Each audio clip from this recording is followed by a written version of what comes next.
Hello sa mga kabahay. Hi po. Maulan po na araw ngayon at meron tayong bagyong pangalan ay Pipito PH. So, pang pitong property na natin to na pinapakita kay buyer within Antipolo and boundary of Angono. So, sa mahabang parang. And then, malapit lang sa Havila. So, ayan po. We have pre-selling which is 10.850 million. Then we have ready for occupancy with fully furnished na. May mga gamit na sa loob. Brand new which is 12.9 million pesos. So, kalimitan na lot natin dito is 150. So, malawak po yung lot area nito mga kabahay. So, pasukin lang natin. Maganda yung yung video kapag medyo cloudy then open yung ilaw. So, kasama na yung gate. As in, ito nakikita nyo ito yung turnover na nung available natin na unit. Ayan. So, meron yung cube light dito sa porch. Tapos, this is the 2 parking. Yan, dalawang sasakyan. Kasya po dito mga kabayan. Luwag pa nga. Kahit dalawang pick up or Montero. Kasya. Tapos, here's your dirty kitchen. Then, ito yung sinasabi natin na malaki or maluwag pa sa labas. Dito sa backyard mo. Yan. So, extension. Or, ito nga, kung mahilig ka maghalaman. Nako. Even swimming pool, kung gusto niyo mga kabahay. Yan, pwedeng maglagay. So, this is your back door papunta sa kitchen and dining area. So, let's proceed. Nandiyan si buyer sa loob. So, medyo mahina lang ang boses natin. And, wag natin mapakita ang kanilang mga mukha for privacy na rin. So, ayan po. So, pagpasok mo, ayan. Ito yung main door. And, this is a digital door. Ayan. Diba?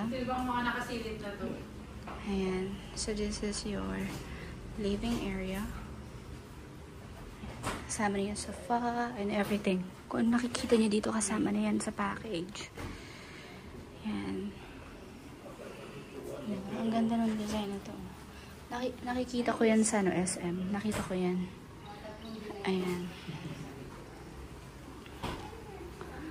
Second floor, 3 bedrooms.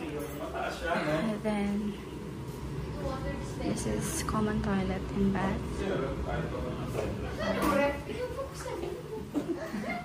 Tapos, here is your guest room. Laki. Ayan, laki ng guest room. Ayan. Ito na yung isa sa mga malaking guest room na nakita ko na around 12 to 13 million pesos. Ayan.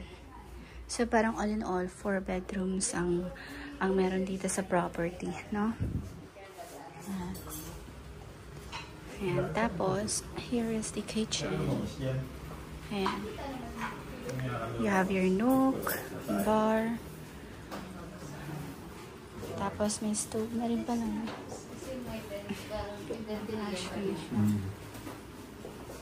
Ayan. Ito meron tayo sa pantry. Ayun oh. Ayan. Ang galing. Lagyan ng design pa oh. Tapos ilagay natin. Yes ma'am, i-claim na natin ma'am. I-claim na aircon na. Ayan. So, ayan. Ito yan.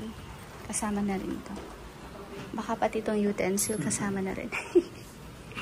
Ayan. So, pataas na sila buyer. The city bedrooms. Ayan. Ayan. So, ito po kasama din ito ha. Itong 2 doors na to. Na refrigerator. Kasama na yan. Ayan. Aircon, kasama na rin. Split type. And then, ito nga yung back door natin. Access for garden or yung sa labas, sa likod. And then, your dirty kitchen po.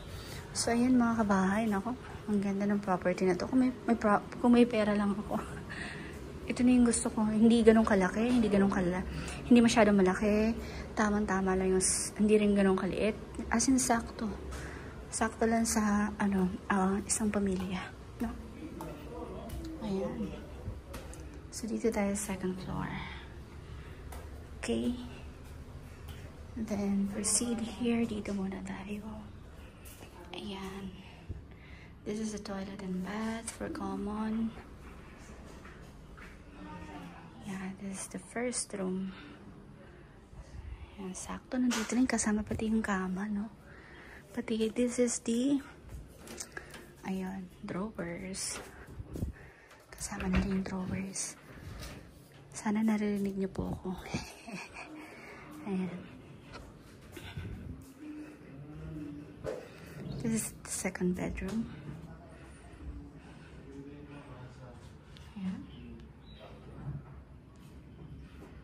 May balcony na access.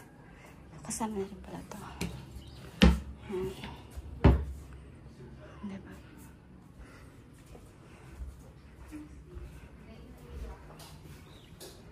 Oh, this is the master bedroom. Ganda. Hindi na lang disipan mo sa kung ano-anong anik niya. Nakaayos na kasi. Yes, ma'am. Idea na. Correct. Talagang naka-interior na, ma'am, no? Parang lilipat ka na lang kasama yung mga damit. Kasi magkano naman ba yung Oo, magkano ang interior? Yung isang buyer ko, umabot ng ano daw. per square meter mali naman. Oo. Ayan. Tapos ito, na-off mo siya. Ayan. Iba-ibang kulay. Diba?